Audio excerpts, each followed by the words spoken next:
മത്സ്യത്തിന്റെ ഉദരത്തിൽ വെച്ച് യോന തന്റെ ദൈവമായ കർത്താവിനോട് പ്രാർത്ഥിച്ചു. എന്റെ കഷ്ടതയിൽ ഞാൻ കർത്താവിനെ വിളിച്ചപേക്ഷിച്ചു. അവിടുന്ന് എനിക്ക് ഉത്തരമരുളി. പാതാളത്തിന്റെ ഉദരത്തിൽ നിന്ന് ഞാൻ നിലവിളിച്ചു. അവിടുന്ന് എന്റെ നിലവിളി കേട്ടു. അവിടുന്ന് എന്നെ ആഴത്തിലേക്ക്, സമുദ്രമധ്യത്തിലേക്ക് വലിച്ചെറിഞ്ഞു. പ്രവാഹം എന്നെ വളഞ്ഞു. അങ്ങയുടെ തിരമാലകൾ എന്റെ മുകളിലൂടെ കടന്നുപോയി. അപ്പോൾ ഞാൻ പറഞ്ഞു, അങ്ങയുടെ സന്നിധിയിൽ നിന്ന് ഞാൻ നിഷ്കാസിതനായിരിക്കുന്നു. അങ്ങയുടെ വിശുദ്ധ മന്ദിരത്തിലേക്ക് ഇനി ഞാൻ എങ്ങനെ നോക്കും? സമുദ്രം എന്നെ വലയം ചെയ്തിരിക്കുന്നു. ആഴി എന്നെ ചുറ്റിയിരിക്കുന്നു. പായൽ എന്റെ തല വലിഞ്ഞു മുറുക്കിയിരിക്കുന്നു. പർവ്വതങ്ങൾ വേരുപാകിയിരിക്കുന്ന സമുദ്രത്തിന്റെ അടിത്തട്ടിലേക്ക് ഞാൻ ഇറങ്ങിച്ചെന്നു. അതിന്റെ ഓടാമ്പലുകൾ എന്നെ എന്നേക്കുമായി അടച്ചുപൂട്ടി. എങ്കിലും എന്റെ ദൈവമായ കർത്താവേ, അങ്ങ് എന്റെ ജീവനെ പാതാളത്തിൽ നിന്ന് പൊക്കിയെടുത്തു. എന്റെ ജീവൻ മരവിച്ചപ്പോൾ ഞാൻ കർത്താവിനെ ഓർത്തു. എന്റെ പ്രാർത്ഥന അങ്ങയുടെ അടുക്കൽ, അങ്ങയുടെ വിശുദ്ധ മന്ദിരത്തിൽ എത്തി. വ്യർത്ഥ വിഗ്രഹങ്ങളെ പൂജിക്കുന്നവർ തങ്ങളുടെ വിശ്വസ്തത വെടിയുന്നു. എന്നാൽ ഞാൻ കൃതജ്ഞതാ സ്തോത്രങ്ങൾ ആലപിച്ച് അങ്ങേക്ക് ബലിയർപ്പിക്കും. ഞാൻ എന്റെ നേർച്ചകൾ നിറവേറ്റും. കർത്താവിൽ നിന്നാണ് രക്ഷ. കർത്താവ് മത്സ്യത്തോട് കൽപ്പിച്ചു. അത് യോനായെ കരയിലേക്ക് ഛർദ്ദിച്ചിട്ടു. യേശുക്രിസ്തുവിനോട് ഐക്യപ്പെടാൻ ജ്ഞാനസ്നാനം സ്വീകരിച്ച നാം എല്ലാവരും അവന്റെ മരണത്തോട് ഐക്യപ്പെടാനാണ് ജ്ഞാനസ്നാനം സ്വീകരിച്ചതെന്ന് നിങ്ങൾക്കറിഞ്ഞുകൂടെ? അങ്ങനെ അവന്റെ മരണത്തോട് നമ്മെ ഐക്യപ്പെടുത്തിയ ജ്ഞാനസ്നാനത്താൽ നാം അവനോടൊത്ത് സംസ്കരിക്കപ്പെട്ടു. ക്രിസ്തു മരിച്ചതിനു ശേഷം പിതാവിന്റെ മഹത്വത്തിൽ ഉയർത്തെഴുന്നേറ്റതുപോലെ നാമും പുതിയ ജീവിതം നയിക്കേണ്ടതിനാണ് അവനോടൊത്ത് സംസ്കരിക്കപ്പെട്ടത്. അവന്റെ മരണത്തിന് സദൃശ്യമായ ഒരു മരണത്തിൽ നാം അവനോട് ഐക്യപ്പെട്ടവരായെങ്കിൽ അവന്റെ പുനരുത്ഥാനത്തിന് സദൃശ്യമായ ഒരു പുനരുത്ഥാനത്തിലും അവനോട് ഐക്യപ്പെട്ടവരായിരിക്കും. നാം ഇനി പാപത്തിന് അടിമപ്പെടാതിരിക്കത്തക്ക വിധം പാപപൂർണമായ ശരീരത്തെ നശിപ്പിക്കാൻ വേണ്ടി നമ്മിലെ പഴയ മനുഷ്യൻ അവനോടുകൂടെ ക്രൂശിക്കപ്പെട്ടിരിക്കുന്നുവെന്ന് നമുക്കറിയാമല്ലോ. എന്തെന്നാൽ മരിച്ചവൻ പാപത്തിൽ നിന്ന് മോചിതനായിരിക്കുന്നു. നാം ക്രിസ്തുവിനോടുകൂടെ മരിച്ചുവെങ്കിൽ അവനോടുകൂടെ ജീവിക്കുമെന്ന് നാം വിശ്വസിക്കുന്നു. മരിച്ചവരിൽ നിന്ന് ഉത്ഥാനം ചെയ്ത ക്രിസ്തു ഇനി ഒരിക്കലും മരിക്കുകയില്ലെന്ന് നമുക്കറിയാം. മരണത്തിന് അവന്റെ മേൽ ഇനി അധികാരമില്ല. അവൻ മരിച്ചു. പാപത്തെ സംബന്ധിച്ചിടത്തോളം എന്നേക്കുമായി അവൻ മരിച്ചു. അവൻ ജീവിക്കുന്നു. ദൈവത്തിനു വേണ്ടി അവൻ ജീവിക്കുന്നു.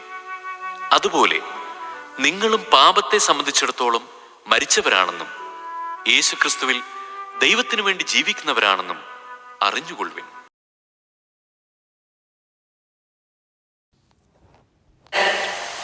സാബത്തിനു ശേഷം ആഴ്ചയുടെ 1-ാം ദിവസം രാവിലെ മഗ്ദലേന മറിയവും മറ്റേ മറിയവും ശവകുടീരം സന്ദർശിക്കാൻ വന്നു. അപ്പോൾ വലിയ ഒരു ഭൂകമ്പമുണ്ടായി. കർത്താവിന്റെ ദൂതൻ സ്വർഗത്തിൽ നിന്നിറങ്ങി വന്നു കല്ലുരുട്ടി മാറ്റി അതിന്മേലിരുന്നു. അവന്റെ രൂപം മിന്നൽ പിണർ പോലെയായിരുന്നു. വസ്ത്രം മഞ്ഞുപോലെ വെളുത്തതും. അവനെക്കുറിച്ചുള്ള ഭയം നിമിത്തം കാവൽക്കാർ വിറവുണ്ട് മരിച്ചവരെ പോലെയായി. ദൂതൻ സ്ത്രീകളോട് പറഞ്ഞു, ഭയപ്പെടേണ്ട. ക്രൂശിക്കപ്പെട്ട യേശുവിനെയാണ് നിങ്ങൾ അന്വേഷിക്കുന്നതെന്ന് എനിക്കറിയാം. അവൻ ഇവിടെയില്ല. താൻ അരുളി ചെയ്തതുപോലെ അവൻ ഉയിർപ്പിക്കപ്പെട്ടു. അവൻ കിടന്ന സ്ഥലം വന്ന് കാണുവിൻ. വേഗം പോയി അവന്റെ ശിഷ്യന്മാരോട് അവൻ മരിച്ചവരുടെ ഇടയിൽ നിന്ന് ഉയിർപ്പിക്കപ്പെട്ടെന്നും നിങ്ങൾക്ക് മുമ്പേ ഗലീലിയിലേക്ക് പോകുന്നെന്നും അവിടെ വെച്ച് നിങ്ങൾ അവനെ കാണുമെന്നും പറയുവിൻ. ഇതാ ഇക്കാര്യം ഞാൻ നിങ്ങളോട് പറഞ്ഞിരിക്കുന്നു. അവർ കല്ലറ വിട്ട് ഭയത്തോടും വലിയ സന്തോഷത്തോടും കൂടെ ശിഷ്യന്മാരെ വിവരമറിയിക്കാൻ ഓടി. അപ്പോൾ യേശു എതിരെ വന്ന് അവരെ അഭിവാദനം ചെയ്തു. അവർ അവനെ സമീപിച്ച് പാദങ്ങളിൽ കെട്ടിപ്പിടിച്ച് ആരാധിച്ചു. യേശു അവരോട് പറഞ്ഞു, ഭയപ്പെടേണ്ട. നിങ്ങൾ ചെന്ന് എന്റെ സഹോദരന്മാരോട് ഗലീലയിലേക്ക് പോകണമെന്നും അവിടെ അവർ എന്നെ കാണുമെന്നും പറയുക. അവർ പോയപ്പോൾ കാവൽക്കാരിൽ ചിലർ പട്ടണത്തിൽ ചെന്ന് സംഭവിച്ചതെല്ലാം പ്രധാന പുരോഹിതന്മാരെ അറിയിച്ചു. അവരും പ്രമാണികളും കൂടി ആലോചിച്ചതിന് ശേഷം പടയാളികൾക്ക് വേണ്ടത്ര പണം കൊടുത്തിട്ട് പറഞ്ഞു, ഞങ്ങൾ ഉറങ്ങിയപ്പോൾ രാത്രിയിൽ അവന്റെ ശിഷ്യന്മാർ വന്ന് അവനെ മോഷ്ടിച്ചു കൊണ്ടുപോയി എന്ന് പറയുവിൻ. ദേശാധിപതി ഇതറിഞ്ഞാൽ ഞങ്ങൾ അവനെ സ്വാധീനിച്ച് നിങ്ങൾക്ക് ഉപദ്രവമുണ്ടാക്കാതെ നോക്കിക്കൊള്ളാം. അവർ പണം വാങ്ങി നിർദ്ദേശമനുസരിച്ച് പ്രവർത്തിച്ചു. ഇത് ഇന്നും യഹൂദരുടെ ഇടയിൽ പ്രചാരത്തിലിരിക്കുന്നു. യേശു നിർദ്ദേശിച്ചതുപോലെ 11 ശിഷ്യന്മാരും ഗലീലയിലെ മലയിലേക്ക് പോയി.